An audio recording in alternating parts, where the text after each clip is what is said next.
ರಾವ್ ಅವರನ್ನ ಬಿಜೆಪಿಯ ಮೊದಲ ಪ್ರಧಾನಿ ಅಂತ ಕಾಂಗ್ರೆಸ್ ನಾಯಕ ಮಣಿಶಂಕರ್ ಅಯ್ಯರ್ ಮತ್ತೆ ಮತ್ತೆ ಟೀಕೆ ಮಾಡಿದ್ದಾರೆ. ರಾಮ ಮಂದಿರ ವಿಚಾರದಲ್ಲಿನ ಈ ಬಿಜೆಪಿಯ ಹುನ್ನಾರವನ್ನ ಅರ್ಥ ಮಾಡಿಕೊಳ್ಳುವಲ್ಲಿ ವಿಫಲರಾಗಿದ್ದಂಥ ರಾವ್ ಕೋಮುವಾದಿಗಳೆಡೆಗೆ ಮೃದುತ್ವದ ಧೋರಣೆಯನ್ನ ಹೊಂದಿದ್ರು. ಕಡೆಗೆ ಅದೇ ಬಾಬ್ರಿ ಮಸೀದಿ ಧ್ವಂಸಕ್ಕೂ ಕೂಡ ಎಡೆ ಮಾಡಿಕೊಟ್ಟಿತು.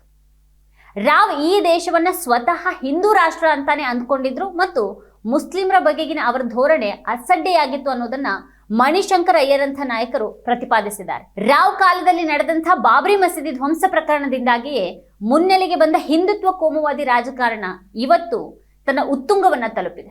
PV ನರಸಿಂಹರಾವ್ ಅವರು ವೈಯಕ್ತಿಕವಾಗಿ ಹಿಂದುತ್ವ ರಾಜಕಾರಣದತ್ತ ಮೃದು ಭಾವನೆಯನ್ನ ತಳೆದಿದ್ರು ಅಂತ ಹೇಳೋದಿಕ್ಕೆ ಮಣಿಶಂಕರ್ ಅಯ್ಯರ್ ಅವರು ಹಲವು ನಿದರ್ಶನಗಳನ್ನ ಇಟ್ಟಿದ್ದಾರೆ. ಸಂಘ ಪರಿವಾರ ಅಡ್ವಾಣಿ ಅವರ ನೇತೃತ್ವದಲ್ಲಿ ಕೋಮು ಧ್ರುವೀಕರಣದ ರಥಯಾತ್ರೆಯನ್ನು ಹಮ್ಮಿಕೊಂಡಿದ್ದಾಗ ಅದಕ್ಕೆ ಪ್ರತಿಯಾಗಿ ಮಣಿಶಂಕರ್ ಅಯ್ಯರ್ ಕೂಡ ಕೋಮು ಸಾಮರಸ್ಯವನ್ನ ಮುನ್ನೆಲೆಗೆ ತರುವಂತಹ ರಾಮ ರಹೀಂ ಯಾತ್ರೆಯನ್ನ ಆಯೋಜಿಸಿದ್ರು. ಆದರೆ ಅವರ ಯಾತ್ರೆ ಉತ್ತರ ಪ್ರದೇಶವನ್ನ ಪ್ರವೇಶಿಸಿದಾಗ ರಾವ್ ಅವರ ಸರ್ಕಾರ ಅಯ್ಯರ್ ಅವರನ್ನ ಅರೆಸ್ಟ್ ಮಾಡುತ್ತೆ.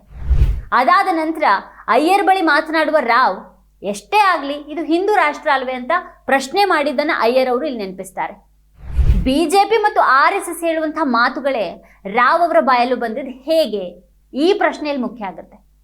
ಇಡೀ ಬಾಬ್ರಿ ಮಸೀದಿ ಪ್ರಕರಣದಲ್ಲಿ ನರಸಿಂಹರಾವ್ ಅವರು ನಡ್ಕೊಂಡಿದ್ದಂತಹ ರೀತಿಯನ್ನ ಗಮನಿಸಿದಾಗ ಅಯ್ಯರ್ ಆರೋಪ ಸುಳ್ಳಂತ ಅನಿಸೋದಿಲ್ಲ. ಸಾಧು ಸಂತರ ಜೊತೆ ಮಾತುಕತೆ ನಡೆಸೋ ಮೂಲಕ ಅಯೋಧ್ಯೆ ಭೂ ವಿವಾದವನ್ನ ಬಗೆಹರಿಸಬಹುದು ಅನ್ನೋದು ರಾವ್ ಅವರ ಬಲವಾದ ನಂಬಿಕೆಯಾಗಿತ್ತು. ಆದ್ರೆ ಸಾಧು ಸಂತರು ಕೋಮುವಾದಿ ರಾಜಕೀಯ ಶಕ್ತಿಗಳಿಂದ ಪ್ರಭಾವಿತರಾಗಿರುವಂತಹ ವಾಸ್ತವವನ್ನ ರಾವ್ ಅವರು ಮನಗಂಡಿರಲೇ ಇಲ್ಲ. ಇಡೀ ರಾಮ ಮಂದಿರ ವಿವಾದ ಮೂಲತಃ ಒಂದು ರಾಜಕೀಯ ಹುನ್ನಾರ ಅನ್ನೋದನ್ನ ಕೂಡ ಅವ್ರ ಕಡೆಯವರೆಗೂ ಅರ್ಥ ಮಾಡ್ಕೊಂಡಿರಲೇ ಇಲ್ಲ. ರಾವ್ ಮಾಡಿದ ಈ ಬಹುದೊಡ್ಡ ಪ್ರಮಾದ ಇವತ್ತು ಸಂಘ ಪರಿವಾರದ ಹಿಂದುತ್ವ ರಾಜಕಾರಣವನ್ನ ಮುಂದೆ ತಂದು ನಿಲ್ಲಿಸ್ಬಿಟ್ಟಿದೆ ಮತ್ತು ದೇಶ ಅದರ ಪರಿಣಾಮವಾಗಿ ಕನಲು ಹೋಗ್ತಾ ಇದೆ. ನರಸಿಂಹರಾವ್ ಆಗಿನ ಕಾಲದ ಬಹಳಷ್ಟು ಕಾಂಗ್ರೆಸ್ ನಾಯಕರಂತೆ ಧಾರ್ಮಿಕತೆ ಮತ್ತು ಕೋಮುವಾದಗಳ ನಡುವೆ ಸ್ಪಷ್ಟ ವ್ಯತ್ಯಾಸವನ್ನ ಗುರುತಿಸಲಾರದಷ್ಟು ಗೊಂದಲದಲ್ಲಿದ್ರು. ಮುಸ್ಲಿಮರ ಕುರಿತಾಗಿ ನರಸಿಂಹರಾವ್ ಅವರ ಗ್ರಹಿಕೆ ಎಂಥದ್ದಿತ್ತು ಅನ್ನೋದು ಕೂಡ ಅವ್ರ ಒಂದು ಹೇಳಿಕೆಯಿಂದ ಬಯಲಾಗುತ್ತೆ. ಮುಸ್ಲಿಮರು ಈ ದೇಶಕ್ಕೆ ಹೊರಗಿನವರು ಅಂತ ದೇಶದಲ್ಲಿ ಹಬ್ಬಿಸಲಾಗಿರುವ ಭಾವನೆಯಿಂದ ರಾವ್ ಕೂಡ ಏನು ಹೊರತಾಗಿರಲಿಲ್ಲ.